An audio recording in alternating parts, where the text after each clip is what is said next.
Glory to God in the highest. Today's topic is God reveals His secret plans ahead to His prophets. Heavenly Father, I thank you for giving another week. Lord, help me to deliver this message in a fruitful way. I pray in the name of Jesus. Amen. I would like to read one Bible verse from the book of Amos, chapter 3, verse 7. Surely the Lord God does nothing unless He reveals His secret counsel to His servants, the prophets. Our God is a very fair God. It is His nature to reveal to His prophets everything He intends to do before He does it. If we search in the Bible, we will be convinced that God has explained His expectations from us in everything and the consequences we might have to face if we fail to meet His expectations. So far, there is proof that God has kept His word if we look at everything that has happened in the world so far. The most amazing thing is that God is still revealing His plans to the prophets whom He chooses. These prophets may be very ordinary people, just like the prophets in the Bible. But God chooses them to reveal His secret plans.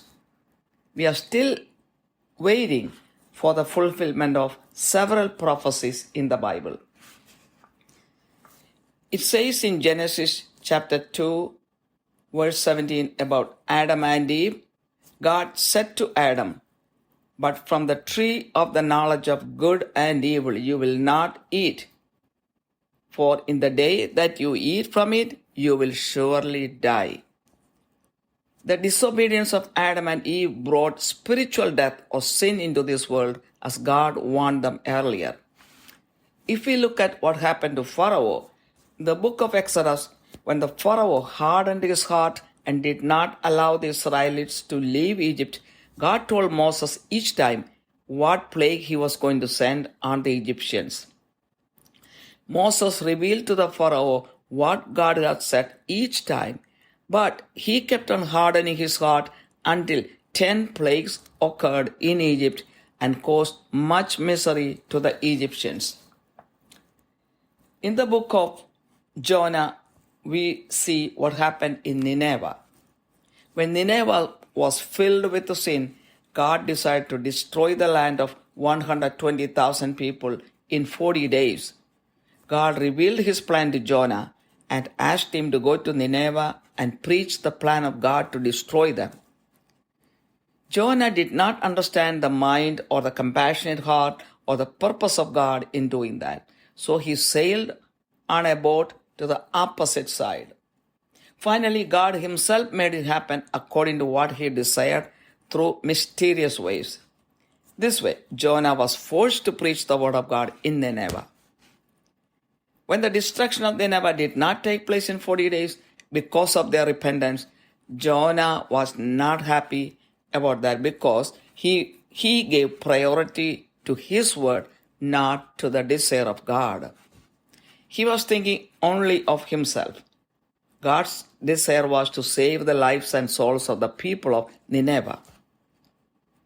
If we look at David, in 2 Samuel chapter 12, God sent prophet Nathan to David to make him cautious about the sin he committed against God by making sure that Uriah died in the battle and by taking his wife for himself. In 2 Samuel chapter 12, verses 10 and 11, God said, "Now therefore the sword shall never depart from your house. Behold, I will raise up evil against you from your own household."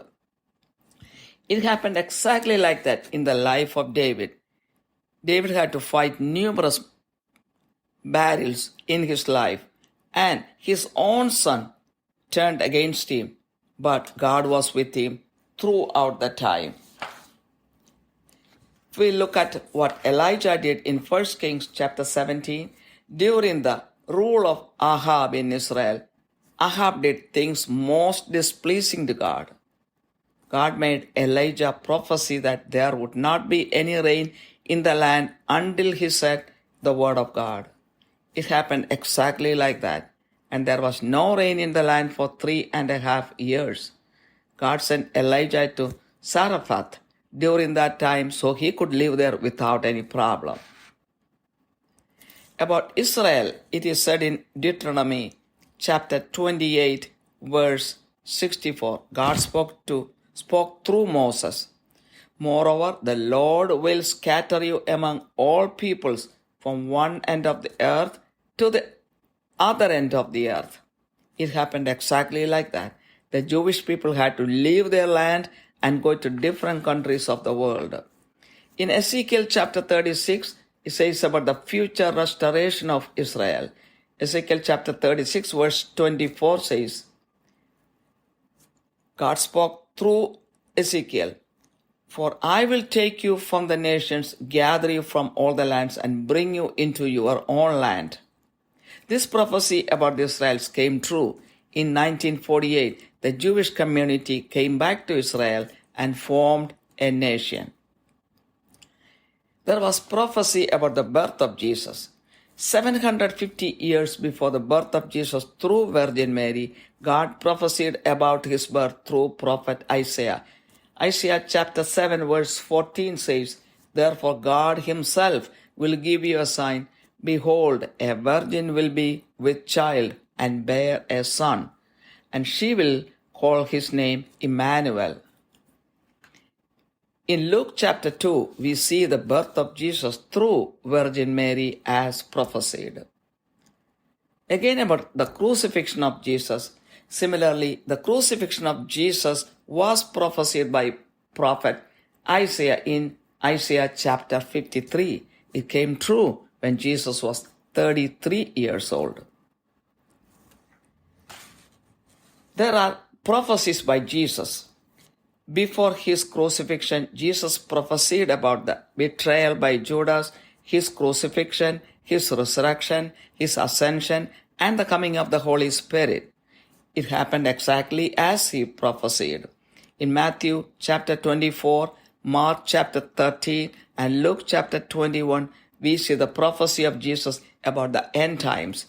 If we closely watch everything that is happening in the world, we can understand that this prophecy is being fulfilled.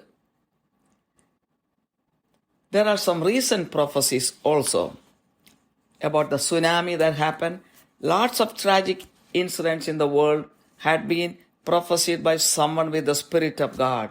The big tsunami that occurred on December 26, 2007 affected 14 countries and took the lives of more than 250,000 people.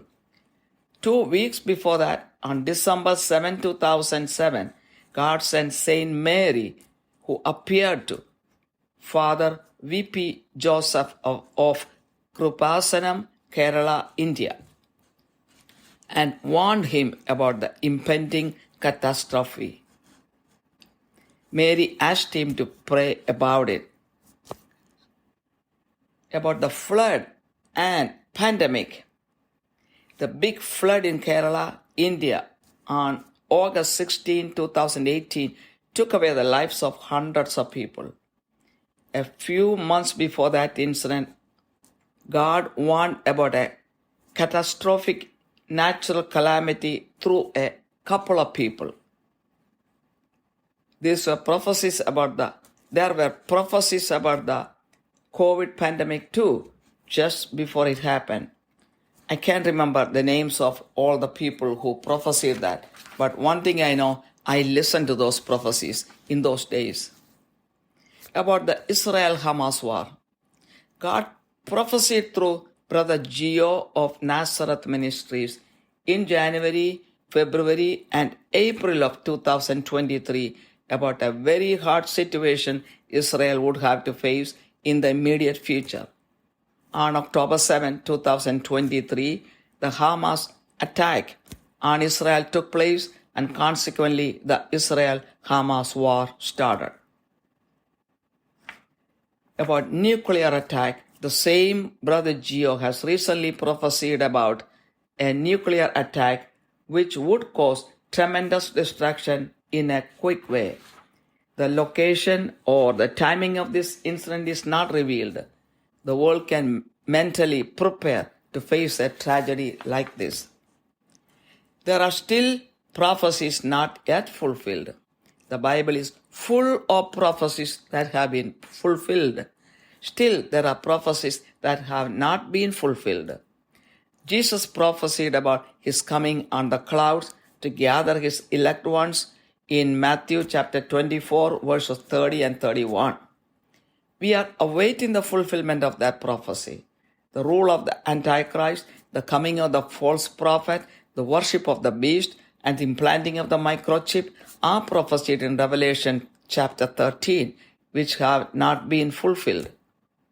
The chaining of Satan for 1,000 years and the judgment of the wicked are prophesied in Revelation chapter 20. The righteous rule of Jesus on the earth, or the new heaven and the new earth, are prophesied in the book of Isaiah chapters 11, 25, 32, 35, 60, 62, and 65, and in the book of Revelation chapter 21. In Luke's Gospel chapter 21 verse 33, Jesus said, "Heaven and earth will pass away, but my words will not pass away." All the prophecies in the Bible will come true. Let's think about ourselves. We all have lives with different failures and successes. If we look back, we can understand the reason for our successes and failures. Our lives are not shaped by ourselves only. So many other people have influenced us in our life. If we listen to the words of so many people who try to influence us positively, we could have avoided so many failures in our life. They are people who try to help us like the prophets in the Bible. They may be our parents, older siblings, friends, neighbors, teachers, elderly people, catechism or Sunday school teachers, priests or pastors, nuns, etc. If we did not listen to them, we can only regret about it. Blaming others for our failures is a common trend. God sends prophets to everyone's life for our better life and better future. Also, Satan will send his own people to destroy us also. That is why so many people have caught up with alcoholism, drug addiction, and worldly pleasures. In John chapter 1 verse 1 it says, "In the beginning was the Word, and the Word was with God, and the Word was God." To conclude, Jesus is the Word of God, who was with God from the beginning and who is God. If we are constantly reading the Bible and following the Word of God, we will be guided by God in every step of our life, and we may not have to face failures in our life. Even if we fail in one thing in the eyes of the world, God will work it out for our success in another way. I have experienced that in my own life. With this, the message ends. Heavenly Father, I glorify your name. Lord, bless everyone who heard this message. Help everyone to discern your voice and regulate their thoughts and actions according to your will and word. I pray in the precious name of Jesus Christ. Amen. ദൈവത്തിരുനാമത്തിന് മഹത്വമുണ്ടായിരിക്കട്ടെ. ഇന്നത്തെ ചിന്താവിഷയം, ദൈവം തന്റെ രഹസ്യ പദ്ധതികൾ പ്രവാചകന്മാർക്ക് മുൻകൂട്ടി വെളിപ്പെടുത്തുന്നു എന്നുള്ളതാണ്. കാരുണ്യവാനായ സ്വർഗ്ഗസ്ഥ പിതാവേ, കഴിഞ്ഞ ഒരാഴ്ചയ്ക്കായി സ്തോത്രം ചെയ്യുന്നു. ഈ സന്ദേശം അനുഗ്രഹപ്രദമായി എല്ലാവരിലേക്കും എത്തിക്കുവാൻ ഈ ദാസിയെ സഹായിക്കണമേ. യേശുവിൻ്റെ നാമത്തിൽ തന്നെ ആമേൻ. ആദ്യമായി ഒരു വചനം വായിക്കുവാൻ ആഗ്രഹിക്കുന്നു. ആമോസ് പ്രവാചകന്റെ പുസ്തകം 3:7. യഹോവയായ കർത്താവ് പ്രവാചകന്മാരായ തന്റെ ദാസന്മാർക്ക് തന്റെ രഹസ്യം വെളിപ്പെടുത്താതെ ഒരു കാര്യവും ചെയ്യുകയില്ല. നമ്മുടെ ദൈവം ഫെയറായ ഒരു ദൈവമാണ്, നീതിമാനായ ഒരു ദൈവമാണ്. ദൈവം എന്ത് ചെയ്താലും അത് പ്രവാചകന്മാർക്ക് വെളിപ്പെടുത്തിയിട്ടാണ് ചെയ്തതെന്ന് ബൈബിളിൽ ഉടനീളം പരിശോധിച്ചാൽ നമുക്ക് കാണാം. തുടക്കം മുതൽ അവസാനം വരെ, മോശ മുതൽ അങ്ങ് അവസാനം വരെ എല്ലാ പ്രവാചകന്മാർക്ക് വെളിപ്പെടുത്തിയിട്ടാണ് ചെയ്തത്. ബൈബിൾ മുഴുവനും നമുക്ക് കാണാം ദൈവത്തിന് നമ്മളെക്കുറിച്ച് ഒരു എക്സ്പെക്ടേഷൻ അല്ലെങ്കിൽ ഒരു പ്രതീക്ഷയുണ്ട്. ആ പ്രതീക്ഷ എന്താണെന്ന് ദൈവം അറിയിച്ചിട്ടുണ്ട് പ്രവാചകന്മാർ വഴി. അതുപോലെ ആ പ്രതീക്ഷ തെറ്റിയാൽ അതിന്റെ പരിണിത ഫലം നമ്മൾ അനുഭവിക്കേണ്ടതായി വരുമെന്നുള്ളതും ദൈവം വ്യക്തമായിട്ട് പറഞ്ഞിട്ടുണ്ട്. അപ്പോൾ ആ വചനങ്ങൾ പാലിച്ചാൽ പേടിക്കാനായിട്ട് നമ്മുടെ കയ്യിലൊന്നുമില്ല. അങ്ങനെ വചനങ്ങൾ പാലിക്കാതിരുന്നപ്പോൾ എന്തൊക്കെ സംഭവിച്ചെന്നുള്ളതും ബൈബിളിൽ വ്യക്തമായ പ്രൂഫുണ്ട്. ഇന്നും ദൈവം പ്രവാചകന്മാർ വഴി അനേക കാര്യങ്ങൾ വെളിപ്പെടുത്തിക്കൊണ്ടാണ് ഇരിക്കുന്നത്. പ്രവാചകന്മാർ എന്ന് പറയുമ്പോൾ വലിയ വലിയ ആളുകളൊന്നുമില്ല, വെറും സാധാരണക്കാര ആളുകളാണ്. അത് ബൈബിളിൽ നോക്കിയാൽ എല്ലാ പ്രവാചകന്മാരും വെറും സാധാരണക്കാരായ ആളുകളാണ്. അനേക പ്രവചനങ്ങൾ അങ്ങനെ പൂർത്തിയായി. എന്നാൽ ഇന്നും അനേക പ്രവചനങ്ങൾ ഇനിയും പൂർത്തിയാകുവാനുണ്ട്. ആദത്തിന്റെയും ഹവ്വായുടെയും ജീവിതത്തിലേക്ക് നോക്കിയാൽ ഉൽപ്പത്തി പുസ്തകം 2:17 ദൈവം ആദത്തോട് പറഞ്ഞു, എന്നാൽ നന്മ തിന്മകളെക്കുറിച്ചുള്ള അറിവിന്റെ വൃക്ഷത്തിൽ ഫലം തിന്നരുത്, തിന്നുന്ന നാളിൽ നീ മരിക്കുമെന്ന്. ആദവും ഹവ്വായും അതനുസരിക്കാത്തതുകൊണ്ടും അങ്ങനെ ആ ഫലം പറിച്ചു തിന്നതുകൊണ്ടും ആത്മീയമായ മരണവും പാപവും ഈ ലോകത്തിലേക്ക് കടന്നു വന്നു. ഫറവോയുടെ ജീവിതത്തിലെ കാര്യം പുറപ്പാടിന്റെ പുസ്തകത്തിൽ നമുക്ക് മനസ്സിലാക്കാം. ദൈവം 10 ബാധകൾ അയച്ചു. അതൊക്കെ അയക്കുന്നതിന് മുമ്പ് ഓരോ തവണയും മോശയെ വിട്ട് അത് അറിയിച്ചിരുന്നു. അപ്പോഴെല്ലാം ഓരോ തവണയും ഹൃദയം കഠിനമാക്കിക്കൊണ്ടിരുന്നു. എന്നാൽ 9ാമത്തെ ബാധ അയച്ചപ്പോൾ അന്ത്യശാസനം ഈ മോശയ്ക്ക് ഫറവൻ കൊടുത്തു, ഇനി മേലാൽ നീ എൻ്റെ മുഖം കാണാൻ ഇടയാകരുതെന്ന്. അങ്ങനെ തന്നെ മോശ വാക്കുകൊടുത്തു പോയി. 10ാമത്തെ ബാധ എന്താണെന്ന് പോലും അതുകൊണ്ട് ഫറവോയ്ക്ക് അറിയാൻ സാധിച്ചില്ല. കടിഞ്ഞൂൽ പുത്രന്മാരുടെ ആ മരണമാണ് നടന്നത്. അതോടെ അവന്റെ മനസ്സ് മാറി, അവരെ വിട്ടയക്കുന്നു. നിനവയിലേക്ക് നോക്കിയാൽ ജോനായുടെ പുസ്തകം അതിൽ നോക്കിക്കഴിഞ്ഞാൽ നിനവയെ 40 ദിവസത്തിനകം ദൈവം നശിപ്പിക്കാൻ ആഗ്രഹിക്കുന്നു എന്ന് ജോന വഴി അവിടെ അറിയിക്കുവാൻ ജോനായോട് ഇടപാട് ചെയ്യുകയാണ്. കാരണം അവിടെ പാപം പെരുകി ദൈവത്തിന് ക്ഷമിക്കുവാൻ പറ്റാത്ത ഒരു അവസ്ഥയിലേക്ക് വന്നപ്പോഴാണ് ജോനയെ അയക്കുന്നത്. എന്നാൽ ജോന അതിന്റെ ഒരു കാര്യങ്ങളും മനസ്സിലാക്കാതെ അതിൽ നിന്ന് രക്ഷപ്പെട്ട് എതിർവശത്തേക്കുള്ള സ്ഥലത്തേക്ക് തർശീസിലേക്ക് ബോട്ട് കയറി പോകുന്നു. എന്നാൽ ബലമായിട്ട് ഫോഴ്സ്ഫുൾ ആയിട്ട് തന്നെ തിമിംഗലത്തിന്റെ വയറ്റിലാക്കി വലിയ സ്റ്റോം ഉണ്ടാക്കി അവിടെ എത്തിക്കാനായിട്ട് മിസ്റ്റീരിയസ് വഴിയിൽ കൂടെ ദൈവത്തിന്റെ വഴിയിൽ കൂടെ തന്നെ അത് സംഭവിക്കാൻ ദൈവം ഇടയാക്കി ജോന അവിടെ പോയി വചനം പ്രസംഗിച്ചു.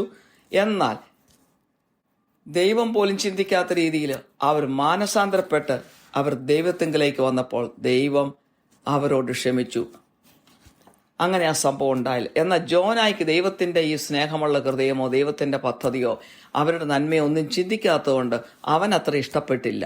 1,20,000 പേര് മരിച്ചാൽ മരിക്കട്ടെ, എൻ്റെ വാക്കിന് വിലയുണ്ടായിരിക്കണം എന്നാണ് യോന ആ സമയത്ത് ചിന്തിച്ചത്. പലപ്പോഴും നമ്മൾ നമ്മുടെ കാര്യം മാത്രമേ ചിന്തിക്കുള്ളൂ. ദൈവത്തിന്റെ ആഗ്രഹം എന്താണെന്ന് നമുക്കും പലപ്പോഴും മനസ്സിലാകാൻ സാധിക്കത്തില്ല. ദാവീദിന്റെ ജീവിതത്തിലേക്ക് നോക്കിയ ദാവീദ് പാപം ചെയ്ത് ഊറിയായെ കൊല്ലിക്കുവാൻ ഇടയാക്കി അവന്റെ ഭാര്യയെ കൈവശമാക്കിക്കൊണ്ടിരിക്കുന്ന സമയത്ത് ദൈവം നാഥാൻ പ്രവാചകനെ അവന്റെ അടുത്തേക്ക് അയച്ച് 2 സാമുവേൽ 12:10-11 വചനങ്ങളിൽ നാഥാൻ പ്രവാചകൻ ദൈവത്തിന്റെ അരുളപ്പാട് അറിയിക്കുകയാണ്, നിന്റെ ഭവനത്തിൽ നിന്ന് വാളൊഴുകിയില്ല, നിന്റെ സ്വന്തം ഭവനത്തിൽ നിന്ന് തന്നെ നിനക്ക് ഞാൻ ഉപദ്രവം ഉണ്ടാക്കുമെന്ന്. അതുപോലെ തന്നെ ദാവീദിന്റെ ജീവിതത്തിൽ സംഭവിച്ചു. ഒരുപാട് യുദ്ധങ്ങൾ പൊരുതേണ്ടതായിട്ട് വന്നു ദാവീദിന്റെ ജീവിതത്തിൽ. അതുപോലെ തന്നെ ദാവീദിന്റെ സ്വന്തം മകൻ തന്നെ ദാവീദിനെ എതിരായിട്ട് ജനങ്ങളെ തിരിപ്പിച്ചു ദാവീദിനെ കൊല്ലാൻ വന്ന സംഭവം, അതൊക്കെ ദാവീദിനെ വളരെയധികം മനപ്രയാസപ്പെടുത്തിയ കാര്യങ്ങളാണ്. അപ്പോൾ ഓരോ പ്രവചനങ്ങളും പൂർത്തിയാകുമെന്നുള്ള ഉറപ്പാണ്. എലൈജായുടെ ജീവിതത്തിൽ അഹാബ് രാജാവിന്റെ കാലത്ത് അവിടെ ദൈവത്തിന് ഇഷ്ടമല്ലാത്ത അനേക പ്രവൃത്തികൾ ഇസ്രായേൽ രാജാവായ ആഹാബ് ദൈവത്തെ പ്രസാദിപ്പിക്കുന്ന കാര്യങ്ങളൊന്നും ചെയ്യാതെ ഒത്തിരി തിന്മകൾ പ്രവർത്തിച്ചു. എന്നാൽ ദൈവം അത് കണ്ട് സഹികെട്ട് എലൈജ പ്രവാചകൻ വഴി അറിയിക്കുകയാണ് അവിടെ മഴ പെയ്യത്തില്ല, അടുത്ത 3.5 വർഷം മഴ പെയ്യത്തില്ല. എന്നാൽ എലൈജയെ സൗകര്യമായിട്ട് ജീവിക്കാൻ സാറഫാത്തിലേക്ക് ദൈവം അയക്കുന്നു. അങ്ങനെ എലൈജയുടെ പ്രാർത്ഥന പോലെ തന്നെ അവിടെ മഴ പെയ്തില്ല. വീണ്ടും എലൈജ പ്രാർത്ഥിച്ചപ്പോൾ അവിടെ മഴ പെയ്യുന്നതായിട്ടും നമ്മൾ അറിയുന്നുണ്ട്. ഇസ്രായേൽ ജനതയെക്കുറിച്ച് ആവർത്തന പുസ്തകത്തിൻ്റെ 28:64 പറയുന്നു, മോശ വഴി ദൈവം അറിയിച്ചു, യഹോവ നിന്നെ ഭൂമിയുടെ ഒരറ്റം മുതൽ മറ്റേ അറ്റം വരെ സർവ്വജാതികളുടെയും ഇടയിൽ ചിതറിക്കുമെന്ന്. ഇസ്രായേൽ ജനങ്ങളുടെ ജീവിതത്തെ നോക്കിയാൽ അത് തന്നെയാണ് സംഭവിച്ചത്. ജൂവിഷ് സമുദായം ലോകത്തിൻ്റെ എമ്പാടും ചിതറിക്കപ്പെട്ടത് നമുക്കറിയാം. പ്രത്യേകിച്ച് ജർമ്മനിയിൽ 6,60,00,000 ആളുകൾ അവിടെ കൊലപ്പെട്ടത് നമുക്കറിയാം 1940s. അപ്പോൾ വചനം അല്ലെങ്കിൽ പ്രവചനം അതുപോലെ തന്നെ പൂർത്തിയാകുന്നു. എസെക്കിയേൽ 36 അധ്യായത്തിൽ ഇസ്രായേലിൻ്റെ യഥാസ്ഥാപനത്തെക്കുറിച്ച് ദൈവം പ്രഖ്യാപിച്ചു. 36:24 പറഞ്ഞു, ഞാൻ നിങ്ങളെ ജാതികളുടെ ഇടയിൽ നിന്ന് കൂട്ടിയ സകല ദേശങ്ങളിൽ നിന്നും നിങ്ങളെ ശേഖരിച്ച് സ്വന്തം ദേശത്തേക്ക് വരുത്തുമെന്ന്. അതുപോലെ തന്നെ 1948 എല്ലാ ജൂവിഷ് കമ്മ്യൂണിറ്റിക്കും ലോകത്തിൻ്റെ എല്ലാ ഭാഗത്തുനിന്നും തിരിച്ചു പോകത്തക്ക രീതിയിൽ അവിടെ ഇസ്രായേൽ എന്ന രാജ്യം അവിടെ ഫോം ചെയ്യുകയാണ് ഉണ്ടായത്. യേശുവിൻ്റെ ജനനത്തിന് മുമ്പ് തന്നെ 750 വർഷങ്ങൾക്ക് മുമ്പ് യേശുവിൻ്റെ ജനനത്തെക്കുറിച്ച് ഐസിയ പ്രവാചകൻ വഴി ദൈവം അരുളി ചെയ്തിരുന്നു. ഐസിയ 7:14, അതുകൊണ്ട് കർത്താവ് തന്നെ നിങ്ങൾക്കൊരു അടയാളം തരും, കന്യക ഗർഭിണിയായ ഒരു മകനെ പ്രസവിക്കുക, അവൻ ഇമ്മാനുവൽ എന്ന് പേർ വിളിക്കും. ഈ പ്രവചനം ലൂക്കായുടെ 2-ാമത്തെ അധ്യായത്തിൽ കന്യകാമറിയം യേശുവിൻ്റെ ജന്മം കൊടുക്കുന്നത് വഴി പൂർത്തീകരിക്കുന്നത് നമ്മൾ മനസ്സിലാക്കുന്നു. അതുപോലെ യേശുവിൻ്റെ കുരിശ് മരണത്തെക്കുറിച്ചും ഐസിയ പ്രവാചകന്റെ 53-ാം അധ്യായം വഴി ദൈവം അറിയിച്ചിരുന്നു. അതും യേശുവിന് 33 വയസ്സുള്ളപ്പോൾ അത് പൂർത്തിയായി. യേശു തന്നെ അനേകം പ്രവചനങ്ങൾ പറഞ്ഞിട്ടുണ്ട്. കുരിശ് മരണത്തിന് മുമ്പ് കുരിശ് മരണത്തെക്കുറിച്ച് പറഞ്ഞിരുന്നു.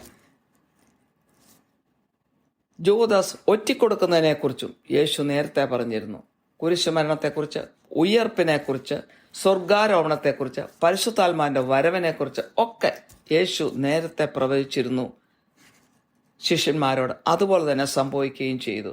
വീണ്ടും അന്ത്യകാലത്തേക്കുള്ള പ്രവചനങ്ങൾ യേശു മത്തായി 24-ാമത്തെ അധ്യായം, മർക്കോസ് 13-ാമത്തെ അധ്യായം, ലൂക്കോസ് 21-ാമത്തെ അധ്യായം, ഈ അധ്യായങ്ങളിലൊക്കെ യേശു പറഞ്ഞിട്ടുണ്ട്. അതുപോലെ തന്നെ ഇന്ന് ലോകത്ത് സംഭവിച്ചുകൊണ്ടിരിക്കുകയാണെന്നുള്ളത് നമുക്ക് മനസ്സിലാകാം. ഈ ലോകത്തെ നമ്മൾ ശരിക്കൊന്ന് വീക്ഷിച്ചാൽ അടുത്ത കാലത്തും ദൈവം സാധാരണക്കാരായ പ്രവാചകന്മാർ വഴി പല വലിയ സംഭവങ്ങളും അറിയിച്ചിരുന്നു. 2007 ഡിസംബർ 26-നാണ് വലിയ സുനാമി ഉണ്ടാകുന്നത്. അത് ഏതാണ്ട് 14 രാജ്യങ്ങളെ അഫക്റ്റ് ചെയ്യുകയും 2.5 ലക്ഷത്തിൽ കൂടുതൽ ആളുകൾ മരിക്കുകയും ചെയ്ത സംഭവമാണ്. എന്നാൽ ഡിസംബർ 7, 2007 ദൈവം പരിശുദ്ധ കന്യകാമറിയത്തെ വിട്ട് ഫാദർ VP ജോസഫ് എന്ന അച്ഛന് ആലപ്പുഴയുള്ള കൃപാസനം എന്ന ആ സ്ഥാപനത്തിങ്കൽ മാതാവ് പ്രത്യക്ഷപ്പെട്ട് ഈ സംഭവം ഒരു വലിയ ദുരന്തമുണ്ടാകാൻ പോകുന്നുവെന്ന് ദൈവം മാതാവ് വഴി അറിയിച്ചു. അതിനുവേണ്ടി പ്രാർത്ഥിക്കണമെന്നും മാതാവ് അറിയിച്ചു.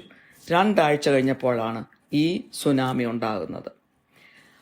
2018 ഓഗസ്റ്റ് 16 കേരളത്തിലൊരു വലിയ വെള്ളപ്പൊക്കമുണ്ടായി. 100 കണക്കിന് ആളുകൾ മരിക്കാനിടയായി. പാൻഡമിക് ഉണ്ടായത് നമുക്കറിയാം. 2000 മുതൽ ഇങ്ങോട്ട് പാൻഡമിക് ഒരു 3 വർഷത്തിൽ കൂടുതൽ. ഈ 2 സംഭവത്തിന് മുമ്പ് പ്രവാചകന്മാർ വഴി ദൈവം ഈ സംഭവങ്ങൾ അറിയിച്ചിരുന്നു. അവരുടെ പേരുകൾ എനിക്കിപ്പോൾ ഓർക്കാൻ സാധിക്കുന്നില്ല. ആ പ്രസംഗങ്ങൾ ഞാൻ കേട്ടതാണ്. അതുകൊണ്ടത് നേരത്തെ പ്രവചിച്ചതാണെന്ന് എനിക്ക് ബോധ്യപ്പെട്ടു. ഇസ്രായേൽ ഹമാസ് വാർ ഒക്ടോബർ 7 നടന്ന സംഭവത്തിന് ശേഷം ഉണ്ടായി. അതേക്കുറിച്ച് ജനുവരി, ഫെബ്രുവരി, ഏപ്രിൽ 2023 നസ്രത്ത് മിനിസ്ട്രീസ് നടത്തുന്ന ജിയോ ബ്രദർ പ്രവചിച്ച പ്രസംഗങ്ങളിൽ പറയുന്നത് ഞാൻ കേട്ടു. ഇസ്രായേലിനൊരു വലിയ ദുരന്തം ഫേസ് ചെയ്യാൻ പോകുന്നു എന്നുള്ള ആ ഒരു പ്രവചനം, അത് ഒക്ടോബർ 7, 2023 ഹമാസ് അറ്റാക്കോടുകൂടി തുടങ്ങി. അങ്ങനെ യുദ്ധവും പ്രഖ്യാപിക്കപ്പെട്ടു. ആ സെയിം ജിയോ ബ്രദർ തന്നെ ഒരു ന്യൂക്ലിയർ അറ്റാക്ക് ഈ ലോകത്തുണ്ടാകാൻ പോകുന്നു. ഇത് ഇപ്പോൾ നടക്കുന്ന യുദ്ധം അത് വെച്ച് നോക്കുമ്പോൾ ഒന്നുമല്ല, അതും അധികം താമസിയാതെ ഉണ്ടാകുന്നു എന്നുള്ള ഒരു പ്രവചനം പറഞ്ഞിട്ടുണ്ട്. അതിനുവേണ്ടി നമ്മളൊക്കെ പ്രാർത്ഥിക്കുക എന്നുള്ളതാണ് നമ്മുടെ ആവശ്യം. പ്രാർത്ഥിച്ചാൽ ദൈവം അത് മാറ്റിവിടാൻ സാധ്യതയുണ്ട്. അനേക പ്രവചനങ്ങൾ ബൈബിളിലെ പൂർത്തിയാകാത്തതുണ്ട്. അനേകം പ്രവചനങ്ങൾ പൂർത്തിയായി, എന്നാൽ അനേകം പ്രവചനങ്ങൾ പൂർത്തിയാകാനുണ്ട്. മത്തായിയുടെ സുവിശേഷം 24:30-31 കർത്താവ് വാനമേഘങ്ങളിൽ വന്ന് കർത്താവിന് പ്രിയപ്പെട്ടവരെ എടുക്കുന്നത് പ്രവചിച്ചിട്ടുണ്ട്. ആ പ്രവചനം പൂർത്തിയായിട്ടില്ല. അതുപോലെ തന്നെ അന്ത്യക്രിസ്തുവിൻ്റെ വരവ്, കള്ളപ്രവാചകന്റെ വരവ്, മൃഗത്തെ ആരാധിക്കുന്നത്, കയ്യിലോ നെറ്റിയിലോ മൈക്രോ ചിപ്പ് പിടിപ്പിക്കുന്നത്, ഇതൊക്കെ പ്രവചിച്ചിട്ടുണ്ട് വെളിപാടിൻ്റെ 13-ാം അധ്യായത്തിൽ. അതൊക്കെ സംഭവിക്കാനിരിക്കുന്ന കാര്യങ്ങളാണ്. സാത്താനെ ചെയ്യുന്നത്, ചങ്ങലയിലിടുന്നത്, 1000 വർഷത്തേക്ക് സാത്താനെ ചങ്ങലയിലിടുന്നതിനെക്കുറിച്ചും വിക്കഡായിട്ടുള്ളവരുടെ ജഡ്ജ്മെന്റ് നടക്കുന്നതിനെക്കുറിച്ചും വെളിപാടിൻ്റെ 20-ാമത്തെ അധ്യായത്തിൽ പറഞ്ഞിട്ടുണ്ട്. അതുപോലെ തന്നെ ദൈവത്തിൻ്റെ നീതിയുള്ള ഭരണം ഈ ഭൂമിയിൽ വരുന്നു, അതായത് പുതിയ ആകാശവും പുതിയ ഭൂമിയും അതൊക്കെ വരാൻ പോകുന്നുവെന്ന് പ്രവചിച്ചിരിക്കുന്നത് ഐസിയ പ്രവാചകന്റെ അധ്യായങ്ങൾ 11, 25, 32, 35, 60, 62, 65 എന്നീ അധ്യായങ്ങളിലും വെളിപാടിൻ്റെ 21-ാമത്തെ അധ്യായത്തിലും പറഞ്ഞിട്ടുണ്ട്. ഇതൊക്കെ സംഭവിക്കാൻ പോകുന്ന കാര്യങ്ങളാണ്. ലൂക്കായുടെ സുവിശേഷം 21:33 യേശു പറഞ്ഞു, ആകാശവും ഭൂമിയും ഒഴിഞ്ഞു പോവും, എൻ്റെ വചനങ്ങൾ ഒഴിഞ്ഞു പോകുകയില്ല എന്ന്. അപ്പോൾ ദൈവം അരുളി ചെയ്ത ഒരു വചനങ്ങളും ഒഴിഞ്ഞു പോകത്തില്ല. ഈ പ്രവചനങ്ങളൊക്കെ പൂർത്തിയാകുക തന്നെ ചെയ്യും.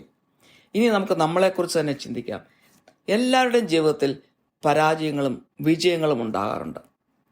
പരാജയങ്ങൾ മാത്രമുള്ളവരാരുമില്ല. നമ്മുടെ പുറകോട്ട് തിരിഞ്ഞു നോക്കിക്കഴിഞ്ഞാൽ അനേകം പരാജയങ്ങളും അനേകം വിജയങ്ങളും നമ്മുടെ ജീവിതത്തിൽ പലപ്പോഴും ഉണ്ടായിട്ടുള്ളതായിട്ട് നമുക്ക് തന്നെ മനസ്സിലാകും. നമ്മുടെ ജീവിതം ഫോം ചെയ്യുന്നത് നമ്മൾ മാത്രമല്ല, അതിനകത്ത് പങ്കാളികളാകുന്ന അനേക ആൾക്കാരുണ്ട്. ഒന്ന്, നമ്മുടെ പേരൻസ്, നമ്മുടെ മൂത്ത സിബ്ലിങ്സ്, സഹോദരങ്ങൾ, സമുദായത്തിലുള്ള മറ്റ് അനേകര്, നമ്മുടെ സുഹൃത്തുക്കൾ, നമ്മുടെ അയൽവക്കത്തുള്ളവർ, നമ്മുടെ ടീച്ചേഴ്സ്, കാറ്റക്കിസം പഠിപ്പിക്കുന്നവർ, സൺഡേ സ്കൂൾ പഠിപ്പിക്കുന്നവർ, അച്ഛന്മാർ, കന്യാസ്ത്രീമാർ, പാസ്റ്റർമാർ, മുതിർന്ന ആളുകൾ, ഇങ്ങനെ അനേകർ നമ്മുടെ ജീവിതത്തിൽ സ്വാധീനം ചെലുത്തിയിട്ടുള്ളവരാണ്. അവരൊക്കെ നമുക്ക് നല്ല ഉപദേശങ്ങൾ തന്നിട്ടുണ്ട്. അതൊക്കെ ദൈവം വച്ച പ്രവാചകന്മാരെ പോലെയാണ് അവരതൊക്കെ ചെയ്തത്. പക്ഷെ അവരെ നമ്മൾ കേട്ടോ അനുസരിച്ചോ എന്നുള്ളത് നമ്മുടെ മാത്രം ഒരു കാര്യമാണ്. നമ്മൾ അനുസരിച്ചു എങ്കിൽ നമുക്ക് വിജയമേ ഉണ്ടാകുകയുള്ളൂ. അനുസരിച്ചില്ല എങ്കിൽ നമുക്ക് പരാജയങ്ങൾ ഉണ്ടായിട്ടുണ്ട്. എൻ്റെ അനുഭവം അതാണ്. എന്തെങ്കിലും കാര്യങ്ങൾ പറഞ്ഞ് അനുസരിക്കാതെ പോയിട്ടുണ്ടെങ്കിൽ പരാജയപ്പെട്ടതായിട്ട് ഞാൻ മനസ്സിലാക്കിയിട്ടുണ്ട്, ഞാൻ റിഗ്രറ്റ് ചെയ്തിട്ടുമുണ്ട്.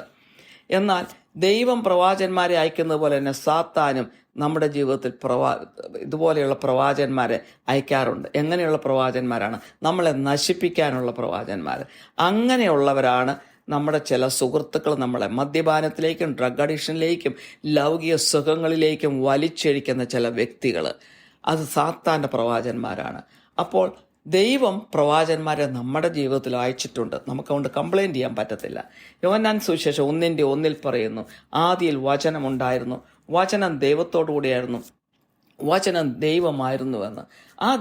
ആ വചനമാണ് യേശു ക്രിസ്തു. അവസാനമായിട്ട് ആ യേശു ക്രിസ്തു നമ്മുടെ ജീവിതത്തിൽ വചനമായിട്ട് ദൈവത്തോടുകൂടെ ആദ്യം മുതലുണ്ടായിരുന്നു, ഇപ്പോഴുമുണ്ട്, ഇനിയും ഉണ്ടാകും. ആ യേശു ക്രിസ്തുവിൻ്റെ വചനങ്ങൾ, ദൈവത്തിൻ്റെ പ്രവചനങ്ങൾ എല്ലാം ബൈബിളിലുണ്ട്, വചനത്തിലുണ്ട്. ആ വചനം നമ്മളെ ഗൈഡ് ചെയ്യാനും നമ്മുടെ ജീവിതത്തെ ഫോം ചെയ്യുവാനാണ് ദൈവം അയച്ചത്. ആ വചനം അനുസരിച്ച് നമ്മൾ അത് കേട്ട് അതനുസരിച്ച് ജീവിക്കുകയാണെങ്കിൽ നമ്മുടെ ജീവിതത്തിൽ വിജയം ഉറപ്പാണ്. എൻ്റെ ജീവിതത്തിലും അതാണ് അനുഭവം. ആ വിജയം എല്ലാവരുടെയും ജീവിതത്തിലും ഉണ്ടാകുമെന്നുള്ളത് എനിക്ക് പൂർണ്ണമായ ബോധ്യമുണ്ട്. ഈ വചനത്തോടുകൂടി, ഈ സന്ദേശത്തോടുകൂടി ഈ വചനം ഇവിടെ അവസാനിക്കുകയാണ്. സ്നേഹനിധിയായ സ്വർഗസ്ഥ പിതാവേ, ഈ സന്ദേശം കേട്ട് എല്ലാവരെയും അനുഗ്രഹിക്കണമേ. ദൈവസ്വരം കേൾക്കുവാൻ എല്ലാവരുടെയും കാതുകളെ തുറക്കണമേ എന്ന് പ്രാർത്ഥിക്കുന്നു.